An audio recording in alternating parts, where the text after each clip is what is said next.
When Jesus was walking around backcountry Israel, he was proclaiming one message over and over: God's kingdom is here. Through his own life, death, and resurrection, Jesus was making life in God's kingdom, the same kind of life he was living, available to us.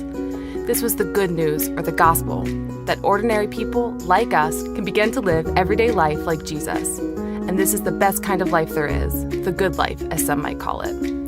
It's a life of conversation with God, joy that never stops, forgiveness for anything and everything, peace instead of anxiety, trust instead of fear, hope that will not fail, and love for others that never gives up, just for starters. A life radically different from anything we've ever known.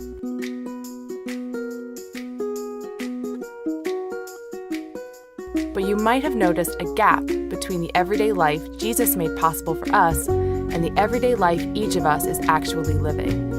Maybe you believe Jesus forgave your sins, but beyond that, it feels like not much has changed, except maybe how you spend 1 hour on Sunday morning. That's if you can find a place to park. Many of us are simply not living everyday life like Jesus, and we wouldn't know where to start even if we wanted to try. We feel stuck in the same old habits and are beginning to wonder if the life Jesus described and lived is actually possible. But what if it still is?